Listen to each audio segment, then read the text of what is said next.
Oke, teman-teman semuanya, mari kita coba melihat bagaimana tipuan berpikir itu. Kita lihat, ya, kadang-kadang kita tidak sadar bahwa kita itu sering tertipu oleh diri kita sendiri. Kita nggak sadar bahwa pemikiran kita lah yang menipu diri kita. Dan kita enjoy dengan segala tipuan itu. Mari kita lihat seperti apa yang men-trigger munculnya tipuan-tipuan berpikir itu. Pada prinsipnya, manusia itu jelas memiliki cuma dua cara berpikir. Satu, berpikir cepat. Dua, berpikir terpaksa. Terpaksa berpikir. Memaksa otak untuk berpikir. Contoh, berpikir cepat, ya standar. Teman-teman ketika dimunculkan 2 tambah 2, teman-teman langsung bisa jawab 4. Nama kamu siapa? Dedi. Terus 10 tambah 10 berapa? 20. Ya, it's easy to answer, right? Dan kita lihat effortful thinking. Ada cara berpikir yang membuat kita mesti berpikir dan berpikir. Misal 21 kali 317. It's not easy, right? Kita berusaha untuk berpikir. Kita akan coba kalikan di dalam otak kita. Kita akan mencoba menelaah bagaimana cara menghitungnya dan sebagainya. Ini dua ini yang sering kita mainkan di dalam kehidupan kita sehari-hari. Kadang kita fast thinking, kadang effortful thinking. Namun dalam kenyataannya kita sering menemukan banyak hal yang dua ini tidak bermain dengan sinkron.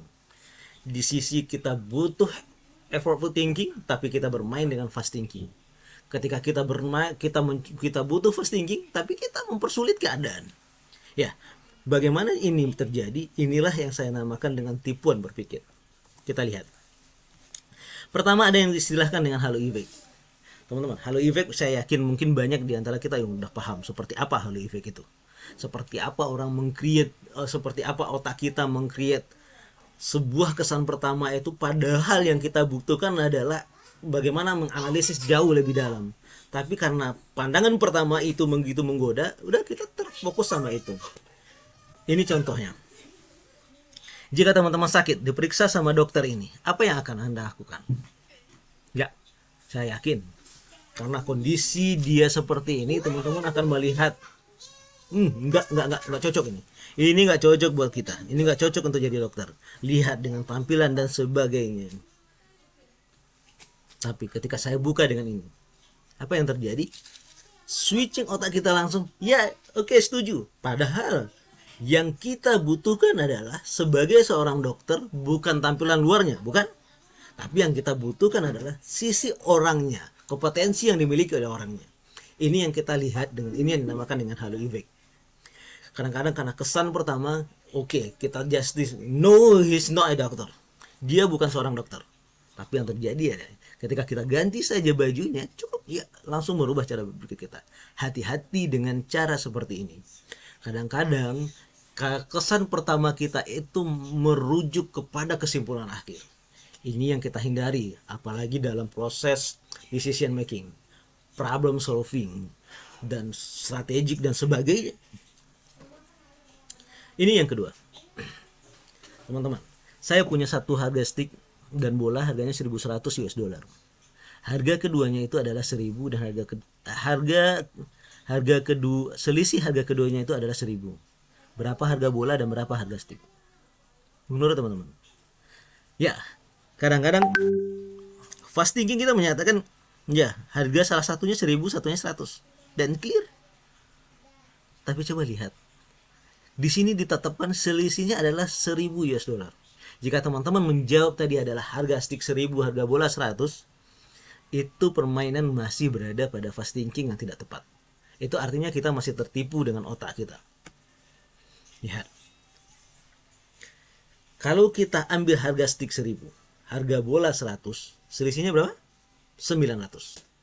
Sementara di ketetapan kita harga selisih keduanya berapa? 1.000 US dollar. That's why bagaimana cara kita ngelihat ini jauh lebih dalam, akhirnya kita bisa menemukan, ya harga stick 1.050, harga bola 50. That's okay. Selisihnya 1.000. Ini yang dinamakan halo effect. Jadi hati-hati ketika kita melakukan proses berpikir. Karena kadang-kadang analisa decision, analisa problem solving, analisa opportunity dan sebagainya, kita tuh membutuhkan effortful thinking. Karena tapi kesan pertama yang membuat kita terbiasa dengan cara berpikir seperti itu, membuat kita terjebak dalam fast thinking.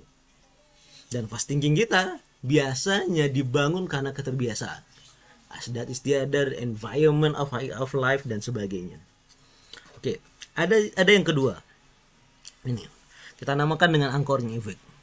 Sekarang saya coba ilustrasikan seperti ini. Jika teman-teman berhadapan dengan harga jaket seperti ini, berapa? Murah atau mahal? Pasti mahal ya, 4.000 US dollar. Harga jaket hanya 40 juta kalau di Indonesia. It's really expensive. Tapi coba kita lihat, jika dimunculkan dengan seperti ini.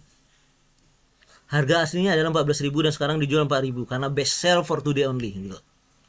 Apa yang terjadi di otak kita? Kita merasa, oh ini lagi murah-murahnya, ini lagi murah-murahnya. Yeay! Ini yang terjadi sekarang. Otak kita langsung men-shoot, ya ini lagi murah-murahnya. Sementara di awal kita udah stage 4.000 US dollar adalah mahal. Hati-hati. Ini dinamakan dengan anchoring effect. Perubahan sesuatu penampilan membuat kita melihat membuat kita merubahkan penampilan dengan membandingkan yang lama dengan yang baru, atau membandingkan yang besar dengan yang kecil. Akhirnya kita sadar bahwa oh ini kecil. Tapi kalau itu berdiri dengan sendirinya, kita merasa ya ini mahal. Inilah anchoring effect, bermain dengan membuat perbandingan-perbandingan. Mungkin ini yang dimainkan sama teman-teman yang lagi bekerja di mall, lagi perdagangan dan sebagainya. Ini yang ketiga, availability bias. Ya, ada kecelakaan pesawat. Kecelakaan pesawat. Kadang-kadang kalau kita habis mendengar kecelakaan pesawat, kita mendengar, ya, wih, kecelakaan pesawat, udahlah, saya nggak mau naik pesawat lagi. Ya, sadar ya, sering kita melakukan seperti itu ya, udah nggak mau naik pesawat lagi, udahlah, karena ini gini. Coba kita lihat, faktanya seperti apa. Ternyata kecelakaan pesawat itu dalam 1 tahun itu cuma terjadi 2 rata-rata. Sementara kecelakaan mobil itu terjadi 3.287 kecelakaan dalam 1 tahun. Mana yang lebih besar? Mobil atau pesawat? Kenapa kita nggak ngelihat? Kenapa ketika kita ngelihat faktanya mobil lebih besar, kenapa kita nggak bilang, iya saya nggak mau lagi naik mobil, then stop. Oke.